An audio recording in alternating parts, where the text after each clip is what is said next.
All right. Well, we are joined today by Texas Attorney General Ken Paxton, who has been warning us that there is election fraud, and he has been hamstrung by the federal government to fix it, which is one of his main jobs as the state's attorney general. In 2023, he told Tucker Carlson that he knew for sure that mail-in ballots were not secure, but he was not able to prosecute during the Biden administration. Now, President Trump says he is going to end mail-in voting by executive order. And while he's at it, he's also going to end what he calls highly inaccurate voting machines. Now, Attorney General Paxton, you were the first person to really talk about this publicly. The Constitution does allow each state to run their own elections, but you tried to litigate other states that weren't during the Biden years, and you were not, and then that put a major target on your back. So can the federal government actually fix this? And can you talk about some of the worst cases that you've seen without going into specifics in case that impinges on any of your cases right now? Yeah, so my argument to President Trump during his 2020 election, I suggested to him in May that he was going to lose because of mail-in ballots, because we had a massive effort because of the so-called COVID issue for judges, liberal judges in liberal counties, to strike down Texas law, which was that you could only get a mail-in ballot if you satisfied certain conditions, and you had to apply for it and you had to sign for it, so that when you signed for it and then you mailed your ballot back in and you signed your basically the envelope for your ballot, the signatures matched. When they mail them out to everybody, when they were trying to mail them out to everybody, there's no way to determine who votes. You have no proof that the person that turned that in is actually the person that was supposed to vote. And that's how the election got shifted. All of these, we stopped it. I did fight it. We had 12 lawsuits. We stopped it. There was millions of dollars spent in an effort to turn Texas blue. And we fought it. Other states like Georgia and Michigan and Wisconsin did not fight it. And guess what? In one big county after another, they were able to turn the election that looked like it was going for Trump because they waited to figure out what the real votes were.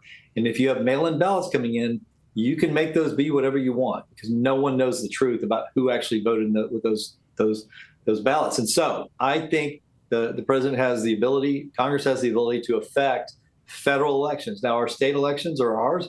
But if you affect federal elections by saying you can't have mail-in ballots, what I think are very, very risky, no matter how you do it, even the way we do it in Texas is risky.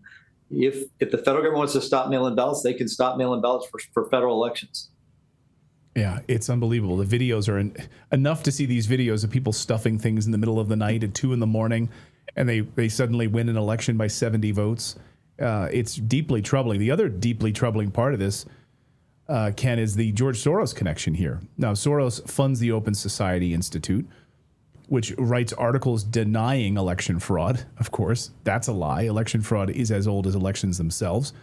So what's to be done about that? Is that his First Amendment right as well with this? Look, he certainly can say this, and he's spending a lot of money to make people feel bad about just acknowledging the truth, which is I can tell you just from what I know in Texas, when we got stopped from prosecuting voter fraud for several years, we're just getting geared back to do that. But we had over 100 cases of election fraud. We prosecuted cases of election fraud that were real.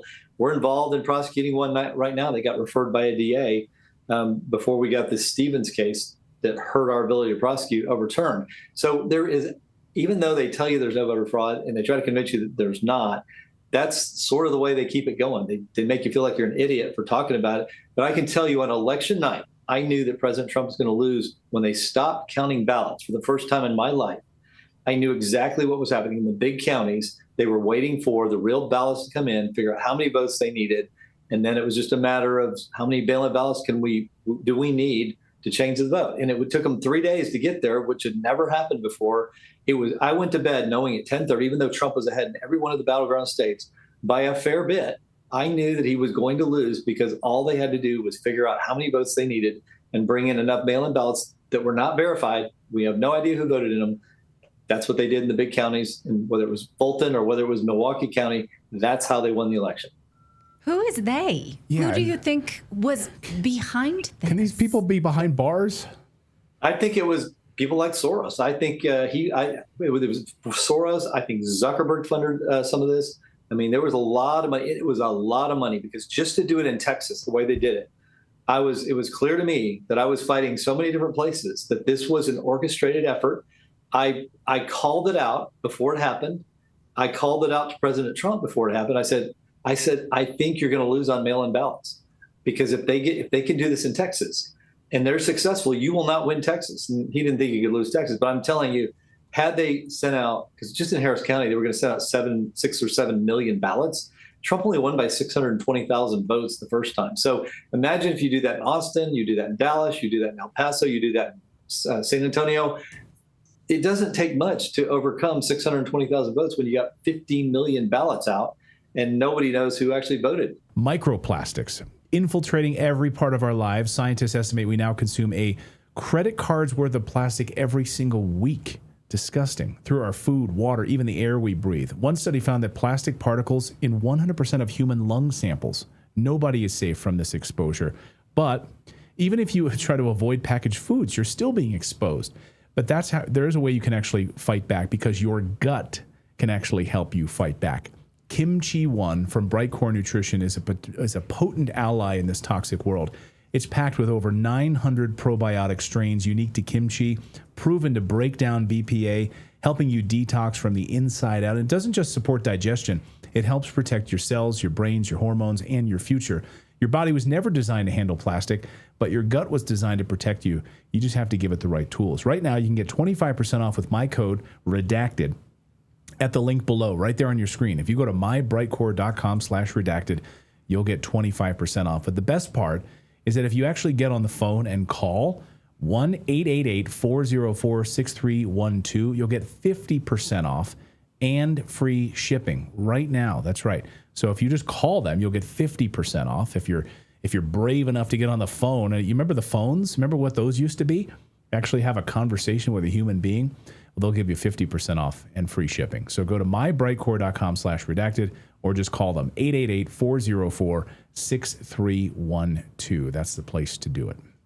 Oh. Well, let's talk about redistricting, because that's a popular topic in Texas. Lawmakers have redrawn the districts, and Democrats are complaining that it dilutes minority voters. Now, when they say this, it really bothers me, because it says to me that they think that anyone who's a minority is automatically a Democrat and they're a monolith and they can't think for themselves. And in fact, Democratic strategists admitted this in the New York Times recently. This came out last week, where Democrats say that they get most of their voters through nonprofits that target underprivileged communities for registration. Again, assuming those voters will default to Democrats. That feels to me very predatory. The Obama administration went even further, requiring voter registration at the DMV, WellHab is not a word, welfare and rehab centers, food stamp lines. It's clear who they're targeting and what they think of their voters. But they're calling redistricting this packing and cracking. So tell us about Texas efforts to redraw the districts, and maybe you can address some of this controversy. Well, first of all, the hypocrisy is incredible. I mean, the Democrats have been doing this for decades. I mean, look at Illinois, where our Democrats went, or Massachusetts, where our Democrats went, or New York, where our Democrats went. They're all gerrymandered. I mean, Massachusetts doesn't have a single Republican representative in Congress. That's pretty gerrymandered. How about Illinois? They only have 3 out of 17 when the state votes 44% Republican in the last election.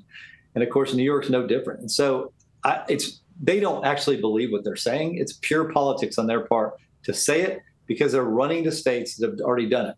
On the other hand, Texas has a really legitimate reason for redistricting in the middle of a cycle. We have grown by millions of people. Our lines need to be changed to more fairly represent the people that are there, because certain areas have grown more than others as a result of all the people from Illinois and New York and California coming to our state to get out of these horrific Democratic policies and high taxes. So part of the reason we're doing this is because of these states have lost so many people to us, and it is necessary and effective for us to have our representation match the population.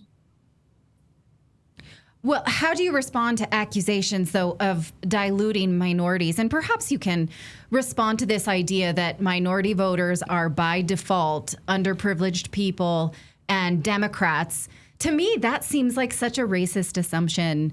And we saw during the Trump election that, in fact, a lot of minorities spoke for Trump because they do actually think for themselves. They don't think along a monolith. So can you respond to that? I think the Democratic Party, they have many racist assumptions, and that's what they live on. And they try to create racial divides. The reality is Donald Trump attracted Hispanics, blacks that had never been attracted to the Republican Party before.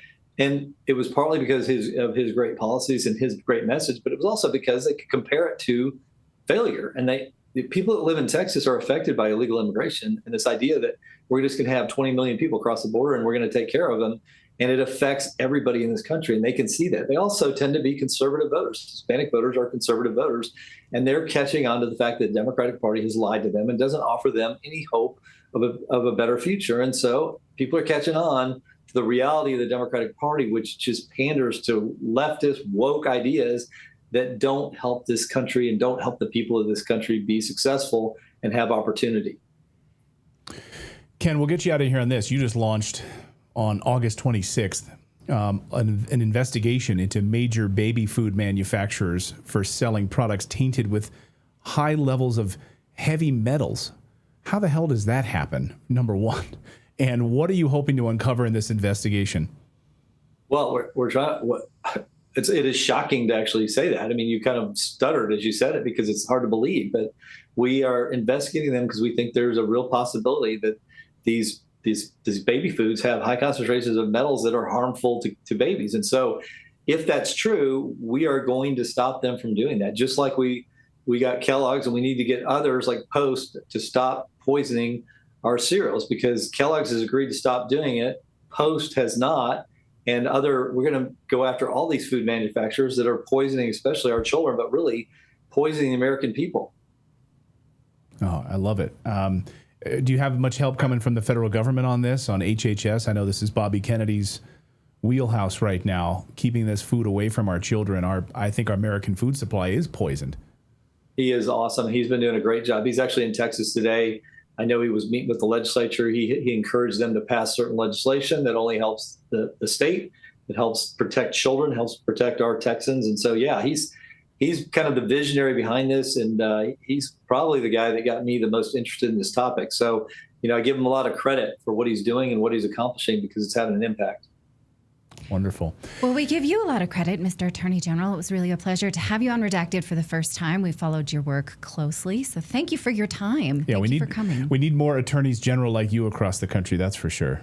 Ken, great to have you here on the show. I'd love to come back. Thank you.